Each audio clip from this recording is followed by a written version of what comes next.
কয় নেই যে বালতি দিলাম কিয়ামত পর্যন্ত হায়াত পেলে শুকাইতে থাকে। আমি আর আমার মায়ের বিয়ের ব্যবস্থা করি, তোর মতো মগা শুকাইতে থাক। বালতিটা দিয়া দাজনা নদীর থেকে পানি তুলে কুলে ঢালে গড়াইয়া আবার নদীর মধ্যে যায়।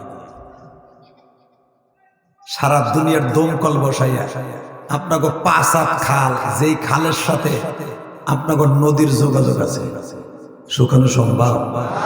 সারা দুনিয়ার দমকল লাগাইলেও সম্ভব না। আর দাজনা নদী 22 কিলোমিটার চওড়া, এটার শুকাইব বালতি দিয়া। সবাইকে পাগল আর ছাগলি কইতেছে বাবা, পুরান পাগলের বাদ নাই, নতুন পাগল আছে মাইয়া দিয়ে মগার মগা। কেউ টান দেয় দাড়ি ধরে, কেউ আবার টাউয়া ধরে টান দেয়। নতুন প্রেমিক হয়েছে। মাগরিবের টাইম যখন হয়ে গেছে, আব্দুল্লাহ বলে ও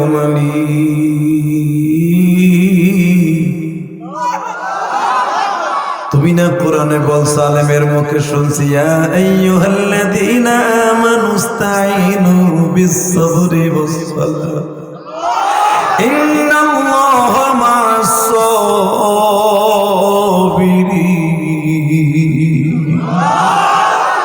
তোমার কাছে চাইলে ধৈর্য ধারণ করে চাইতে হবে, নামাজের দ্বারা চাইতে হবে। আমার চাইতে ধৈর্য আর কার আছে? সারাদিনে এলাকার ছেলেরা আমার মারছে, বাচ্চার বিবু আমার এক ঢোক পানি খাইতে দেয় নাই গো। ওই বাড়ির দারোয়ান আমার মায়ের লুলা বানায়। মালিক, আমি একজন আলেমের কথা বিশ্বাস করার জন্য আমি মায়ের খাইছি, তবু সবার মতো চাইছি। একজন আলেমের ওয়াদা তুমি ঠিক রাখো, আমার কথা শুনতে হবে না গো। আলেমের জবান দিয়ে বের হয়ে গেছে, চাওয়ার মতো চাইতে হয়, চাইলে সবই পাওয়া যায়। ইন্নামা ইয়াখশাল্লাহা মিন ইবাদিহিল উলামা ওয়া তিলকাল আমসালু নাদরিবুহা লিন-নাসি ওয়া মা ইয়াকিলুহা ইল্লাল আলিমুন। তুমি তো কোরআনে বলছো সবচেয়ে দামি এবং সবচেয়ে বেশি ভয় পায় জ্ঞানী হলো আলেমরা। আল্লাহ, আমি আলেমরে বড় জাননেওয়ালা মনে করে মাঠে নামছি, তুমি আমার দিক তাকাই আলেমের অপমান করো। আল্লাহ, আমি মাগরিবের নামাজটা পড়তাছি মানি,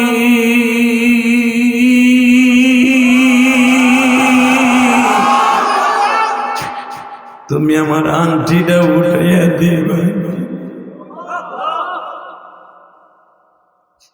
যুবক ভাই, আমি তোর দুইটা পাও ধরে বলছি রে ভাই, মাওলা যদি কারো পরে রহমত করে ফেলে গো ভাই, দুনিয়ার সবাই তার বিরোধী থাকলে মাওলা তার পক্ষে জামিনদার হয়ে যায়।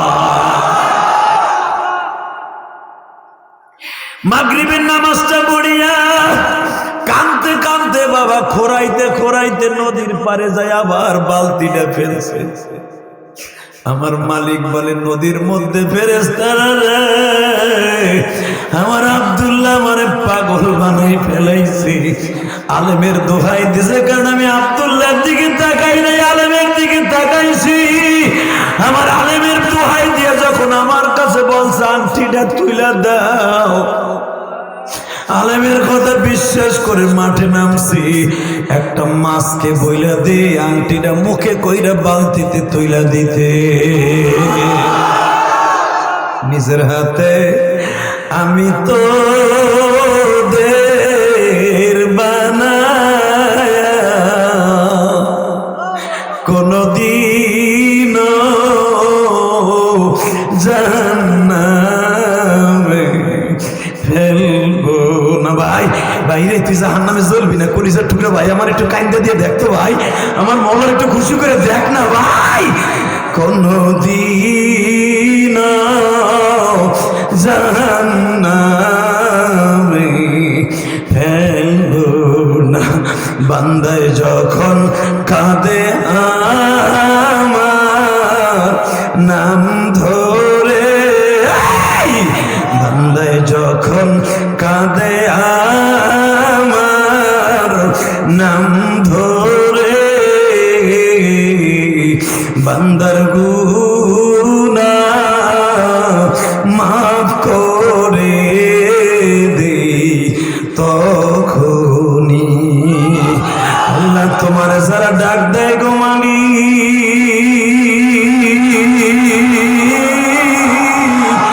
এরা কোন মায়ের সন্তান আমি জানি না,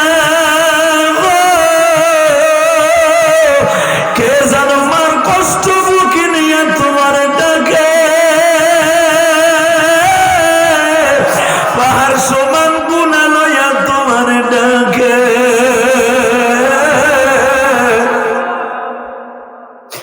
তুমি এদের জীবনের সব গুনাহ মাফ করবা। ওই আব্দুল্লাহ যদি বাজান বালতিটা ফেলছে, বালতি যখন টান দিছে দেখে বালতির মধ্যে হীরার আংটিটা শক শক করতেছে, শক শক করতেছে, শক শক করতেছে। আংটিটা হাতে নিয়ে আল্লাহ শুকর আদায় করে সেজদায় পড়ে পকেটে করে নাচাইতে নাচাইতে রাজদরবারে গেছে। যুবক ভাই, তুই জীবনে কি চাস ভাই? ওই আব্দুল্লাহ যদি পাই, তুই পাবি না, তুই পাবি না, তুইও পাবি ভাই।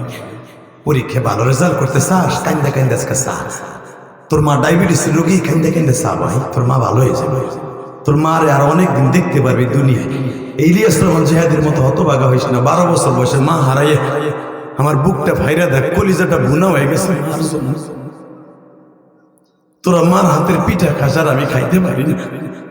12 বছর বয়স থেকে মা ডাকটা আমার বন্ধ হয়ে গেছে। তোরা আমার মতো অল্প বয়সে মা হারাইস না।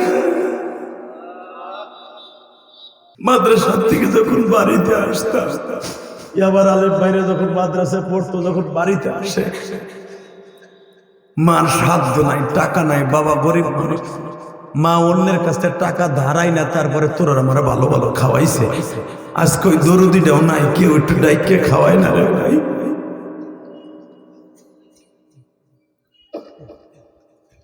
আব্দুল্লাহ আংটিটা নাচাইতে নাচাইতে রাজদরবারে যাকে দারোয়ান, দারোয়ান কয় আবারও এসব মার খাইতে, একটা কথা বলবি না, একটা কথা বলবি না, একটা কথা বলবি না। তোর ম্যাডামের ওয়াদা, আংটি তুলে দিতে পারলে মেয়ে দিবে। এই যে আংটি লো, ডাক দে তোর ম্যাডাম রে। এবার কানবি যুবক, এবার কানবি আল্লাহর কাছে। মানুষকে দেখাবার জন্য, মালিককে দেখাবার জন্য কানবি, গোপনে গোপনে কানবি। যখন মারহাবা, আল্লাহর কাছে কানলে পাওয়া যায় না। মুসা আলাইহিস সালাম আমার মতো ওয়াজ করতেছে বইয়ে বইয়ে, হঠাৎ করে মোনাজাত করবে। মোনাজাতের আগে জিবরাইল আইসা হাতটা নামাই দিয়ে কয়, ও আল্লাহর পয়গম্বর মুসা, আপনি তো অনেক রাগী মানুষ, আপনার কাছে একটা কথা কই, আজকের দোয়াটা আসমানে যাবে না। কয় কে? আপনার এই 4,500 মানুষের মধ্যে, আপনার উম্মতের মধ্যে যারা ওয়াজ শুনতেছে, 4,500 মানুষের মধ্যে একটা যুবক আছে 2 ঘন্টা আগে পাপ কইরা আইয়া আপনার ওয়াজে বইছে, ও এই মাজলিস থেকে না ওঠা পর্যন্ত আপনার দোয়া আজকে আসমানে যাবে না, যাবে না, যাবে না। মুসা আলাইহিস সালাম কয়, বলে কি ওই ওর জন্য দোয়া যাবে না? হতে পারে না। বল 2 ঘন্টা আগে এই গুনাহ করে কি আইছস, তোর জন্য আজকে আমাকে দোয়া আসমানে যাবে না।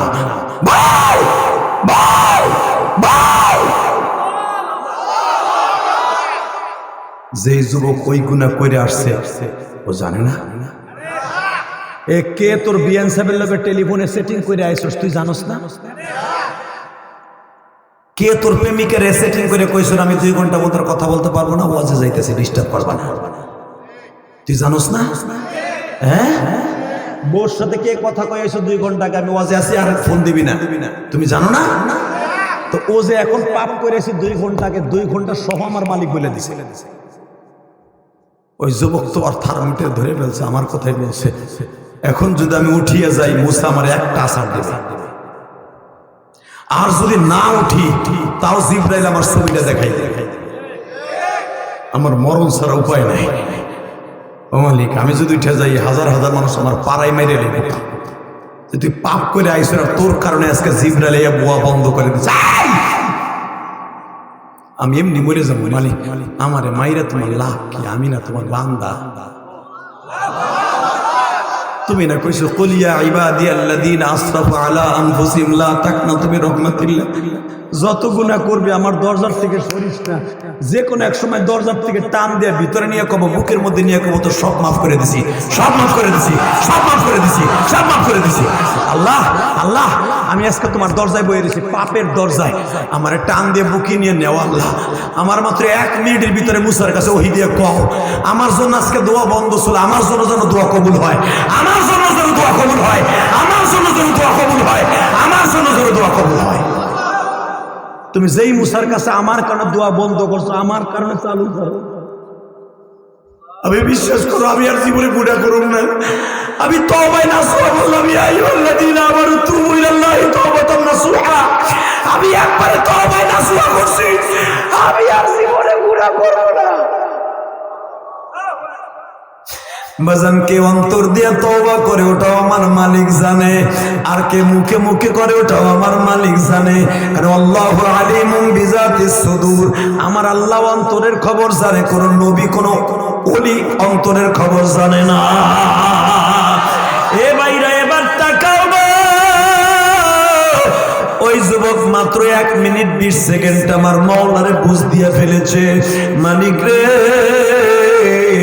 আমি উঠলেও জ্বালা, না উঠলেও জ্বালা, আমার অপমান করে তোমার কি ভালা। আল্লাহ, তুমি আমারে মাফ করে দাও, আমি জীবনে আর গুনাহ করব না। আমি এই মাজলিস থেকে যাওয়ার পরে আর জীবনে গুনাহ করব না। আমি একটা ওয়াক্ত নামাজ ছেড়ে দিব না। আমি আমার মা বাবার হক কোনোদিন নষ্ট করব না। আল্লাহ, তুমি আমারে মাফ করে দাও না। ওই যুবক যখন 1 মিনিট 20 সেকেন্ডের ভিতরে চোখের পানি ছেড়ে দিয়া অবিসুরাতে কান্দে আর বলে, মালিক রে, আমারে তুমি অপমান করিও না মালিক,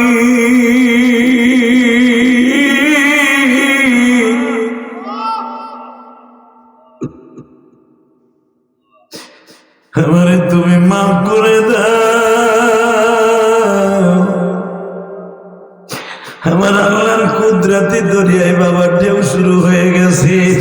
আমার আল্লাহ মাত্র 2 মিনিট পরে জিবরাইলকে পাঠাই দিয়ে বলে, মুসা রে, যার কারণে আজকে রহমতের দরজা, দোয়ার দরজা বন্ধ রাখছিলাম, কবুলিয়াতের দরজা বন্ধ রাখছিলাম, আজকে তার চোখের পানির খাতিরে দোয়া আজকে খুলিয়া দিলাম। মুসা আলাইহিস সালাম এখন আগ্রহ বেশি বাইরে গেছে। ভাই, তোর পাও দূরে ধরছি, তোর পাও দূরে ধরছি আমি মুসা, মুস্তাজাবুদ দাওয়া। 2 মিনিটে কে হয়ে গেলি, তোর কারণে আজকে আমার দোয়া আসমানে যাবে এবং তোর কারণে পুরো মাজলিসকে আল্লাহ মাফ করে দিবে। ভাই, তোর চেহারাটা আমি একটু দেখতে চাই গো, তুই একটু দাঁড়া রে দাদা ভাই, তুই দাঁড়া। বাবাজান যখন শুনছে তোর কারণে দোয়া কবুল হবে, ওই যুবক টেলিফোনে আমার মালিক ডাক দিয়া কয়, মালিক, তাহলে কি আমার ডাকটা তুমি শুনছো? ইলহাম আসছে, দাঁড়ায় গেছে বাবা। দাঁড়ানোর সঙ্গে সঙ্গে মুসা পয়গম্বর নিজে নাইমা গেছে, বুকের মধ্যে নিয়ে কয়, একবার শুধু বল, তুই কেমনে কেমনে চাইলি? ওই যুবক তখন বলতেছে, মুসা রে, তুমি না বলছিলে চাওয়ার মতো চাইলে সবই পাওয়া যায়, কিন্তু চাওয়ার মতো সেটা চাইতে হয়। আমি চাওয়ার মতো 1.5 মিনিটে চাইছি, আমার মাওলা আমার সব দিয়ে দিছে। কষ্ট হইতেছে? এবার কারণে কে কইছে আপনার চাওয়া আজকে কবুল হবে না? আমি গ্যারান্টি দিলাম কবুল হবে। এবার যান, আব্দুল্লাহ আংটি দিয়ে দারোয়ানের হাতে দিয়া বলে, তোর ম্যাডাম রে ডাক দে, মেরে দিতে কও। দারোয়ান একবার আংটির দিকে তাকায় আর একবার আব্দুল্লাহর দিকে তাকায়। ভাই প্রথম ভাবছিলাম তুই বুঝি মাইয়ার লোভে বানাই নিয়ে আইসোস। না রে ভাই, কারণ আমি এই আংটি নিজের হাতে ফেলছি। এই আংটি হলো বড়, আমার ম্যাডামের হাত হলো শিকল। আংটির ভিতরে সুতা পেঁচাইয়ে ম্যাডাম পড়তো, এখনো পর্যন্ত আংটির ভিতরে সেই সুতা পেঁচানো আছে। এই আংটি তুই বানাই আনস নাই, আমি ওলি চিনতে ভুল করছি। ভাই তুইও গরিব আমিও গরিব, আমি জানি তোর সাথে মওলার ভালো বন্ধুত্ব, তুই আমার মাফ করে দে ভাই। বাড়ির সামনে যে ডাক দিছে ম্যাডাম, আব্দুল্লাহর ওয়াদা আব্দুল্লাহ রাখছে, এখন আপনার ওয়াদা ঠিক করে। যদি আপনার ওয়াদা ঠিক না রাখেন আমি আপনার বাড়িতে চাকরি করুন না। কি কইতে চাস? এই যে আপনার আন্টি চাইছিলেন, আন্টি দিছে,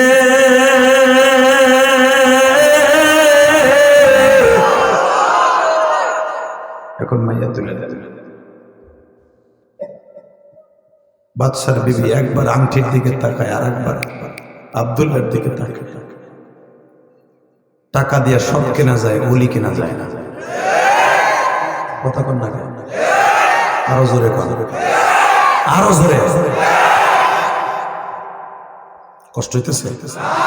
আর মাত্র 3 মিনিট কথা বলবো।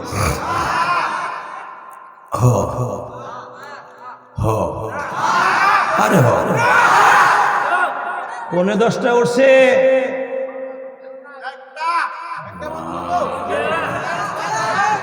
এদিকে তাকাও। এই জন্য আমি বলছিলাম আমার 9টায় তুলতে, তোমরা ধাক্কায় দেরি তুলেছ। আমার কি? শুধু আমার দিকে তাকাও, আমার দিকে তাকাও। ইনশাল্লাহ বলেন।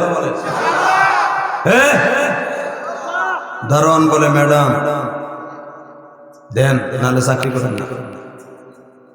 সঙ্গে সঙ্গে বাচ্চার বিবি বাচ্চারা ডাকতেছে, জলদি আসো। কেন? টাকার দ্বারা সব কিনতে পারবা, জামাই কিনতে পারবা, আব্দুল্লাহর মতো লোক কিনতে পারবা না। মাইয়া আমি পেটে তুইছ না, কহ আমার মাইয়া আমি আব্দুল্লাহর কাছে বিয়ে দেবো।